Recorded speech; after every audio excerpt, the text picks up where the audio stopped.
오늘도 주님과 함께 걷고 머물고 생활하시는 의미 있는 하루가 되셔서 주님의 다스림과 통치가 온전하게 이루어지는 여러분의 삶이 되시기를 예수님의 이름으로 축복합니다. 성경은 계속해서 말씀합니다. 하나님을 섬기든지 다른 우상을 섬기든지 둘 중에 하나를 반드시 모든 사람들은 하게 된다는 겁니다. 하나님을 섬기든지 하나님이 아닌 다른 우상을 섬기든지 해야 된다는 겁니다.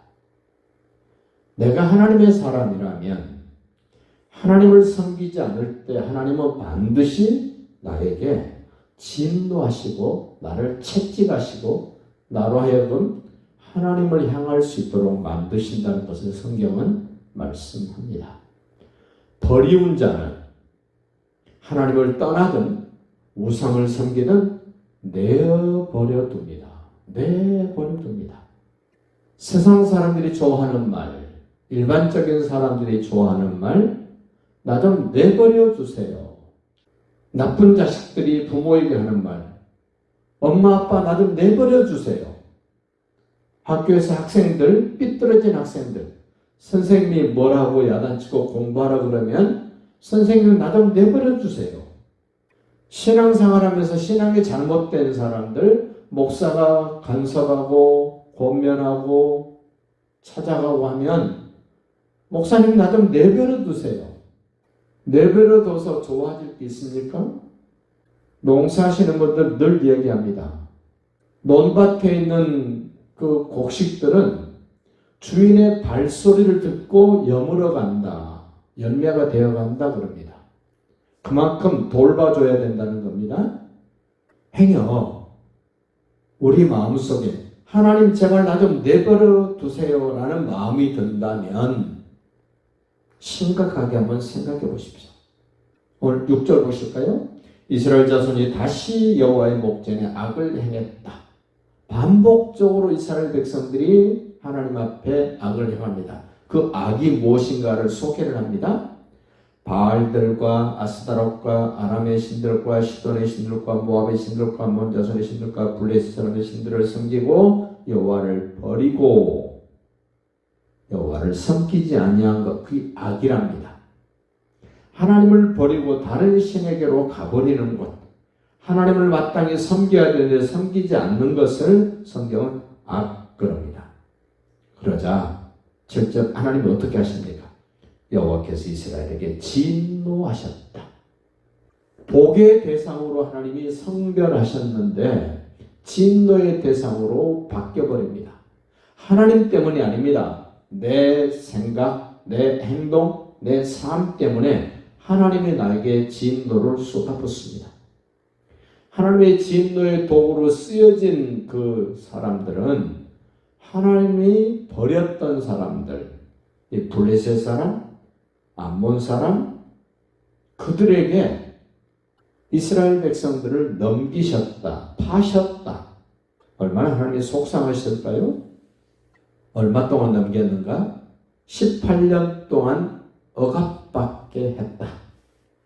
우리가 억압받는다 그러면 우리 북한 동포들을 늘 예를 들어서 말을 합니다. 김일성이, 김정은이, 김정일이 3대 세습 가운데 억압받고 있다. 떠오르시죠? 먹을 것이 없습니다. 생활이 너무 궁핍합니다. 병들어도 약이 없습니다. 홍수로 재해가 가뭄으로 더 어렵고 핍절해진 북한을 보면서 참 억압받고 있다는 표현을 쓰죠. 하나님을 떠나버리면 그런 모양새가 된다는 겁니다. 우리 기독교인들은 1907년 평양 대부흥운동을 다들 이야기를 합니다. 1907년 평양에서 기독교의 대부흥의 역사가 시작됐습니다. 그렇게 동양의 예루살렘이라고 말할 만큼 엄청난 부흥의 역사를 경험했던 평양이 공산주의가 들어서면서 교회가 없어지고 목사를 없애버리고 하나님을 떠나게 만들었던 그 현장을 지금 하나님이 보여주시는 거죠. 위성에서 한반도를 찍은 사진을, 밤에 찍은 사진을 보면 38선 이북은 캄캄하고 38선 이남은 환하게 불이 켜져 있는 그 장면을 뉴스에 나올 때 느낌과 생각이 다 다르겠지만 하나님을 인정하지 않는 곳은 저렇게 캄캄하구나. 하나님을 인정하고 예배할 수 있는 남쪽은 이렇게 밝고 환하고 광명천지구나라는 것을 극적으로 보여주는 그 장면. 하나님을 떠나니까 어떤 일이 벌어졌습니까? 9절입니다. 암몬 자손이 또 요단을 건너서 유다와 베냐민과 에브라임 족속과 싸움으로 요단 건너편 쪽, 건너기 전에 있었던 그쪽, 이제는 요단 건너서 약속의 땅으로 들어갔던 그 유다와 베냐민, 에브라임 족속과도 전쟁이 벌어졌습니다. 그래서 이스라엘의 공고가 심해졌다. 무엇 때문이에요? 하나님을 섬겨야 되는데 하나님을 섬기지 않고 다른 귀신을 섬기고 우상을 섬기는 그러한 모습 때문에 우리가 육신적으로 부딪혀오고 힘들어지는 환경은 영적인 문제, 보이지 않는 그 세계가 어떻게 지금 나에게 펼쳐지고 있는가를 단적으로 보여준다고 보시면 됩니다. 이제 이 진노와 전쟁과 억압에서 벗어나기 위하여 해야 될 일을 10절에 소개합니다. 이스라엘 자손이 여호와께 부르짖었다. 하나님 못 살겠습니다. 잘못했습니다. 우리가 우리 하나님을 버리고 바알들을 섬김으로 주께 범죄하였나이다라고 부르짖습니다. 얼마나 힘들면 그럴까요? 쉽게 이렇게 말씀드리고 싶습니다. 내 형편처지가 어렵고 힘들다는 것은 하나님이 나를 환경 속에서 나를 주어 짜는 겁니다. 내 속에서 무언가를 하나님이 내놓도록 나를 주어 짜는 겁니다. 건강의 문제로 나를 주어 짜기도 합니다. 물질 문제로 나를 주어 짜기도 합니다. 가족들을 통해서 나를 주어 짜기도 합니다. 내 주변 사람들을 통해서 나를 심히 억압하기도 합니다. 그때 우리가 해야 될 것, 하나님께 부르짖는 겁니다. 어떻게 부르짖어야 됩니까? 과거를 회상하면서 부르짖으셔야 됩니다. 하나님이 지난날에 나에게 무엇을 어떻게 해주셨는가를 생각하셔야 됩니다. 자, 13절 보십시오. 너희가 나를 버리고 다른 신들을 섬기니 그러므로 내가 다시는 너희를 구원하지 아니하리라.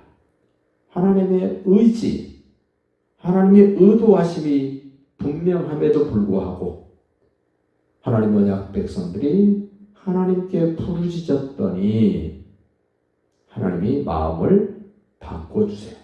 15절입니다. 이스라엘 자손이 여호와께 여쭈되 우리가 범죄하였사오니, 그 범죄했다는 말이 하나님을 섬기지 않고 다른 귀신, 사단마귀 섬긴 것, 즉 그거를 범죄라고 지금 이야기를 합니다. 주께서 보시기에 좋은 대로 우리에게 행하시려니와 오직 주께 구하옵나니. 앞에서 다른 이방신들을 많이 섬겼는데 그들에게 가서 부르짖고 도와달라고 요청하는 것이 아니라 우리는 오직 주께만 구하옵나니, 주께만 부르짖사오니, 주께만 소망을 둡니다. 이 절박함이 있습니다. 절박함. 현대를 살아가는 우리 그리스도인들에게는 절박함은 점점 작아지고 없어집니다. 그런데 하나님은 우리에게 절박감을 느끼도록 만들어 가신다는 겁니다. 16절입니다. 자기 가운데서 이방신들을 제하여 버리고, 그렇게 하나님처럼 이방신을 섬겼는데 그 이방신을 아무것도 아닌 것처럼 그냥 버리는 겁니다. 하나님을 모르고 예수를 모르는 사람들 차에 북어 실타래 묶어서 걸어놓습니다. 저는 여러 사람의 차에서 그런 것들을 떼서 쓰레기통에 넣고 보는 데서 밟아버렸습니다. 마치 지금 이스라엘 백성들이 그렇게 하는 겁니다. 자기 가운데서 이방신들을 제하여 버리고 아무것도 아닌 것처럼 쓰레기통에 쳐 넣어버리고 여호와를 섬김에 이제 정신 차렸습니다. 여호와께서 이스라엘의 공고로 말미암아 마음에 근심하셨다. 오늘 우리가 주님을 기쁘시게 하는 한 날 되시기를 예수님의 이름으로 축복합니다.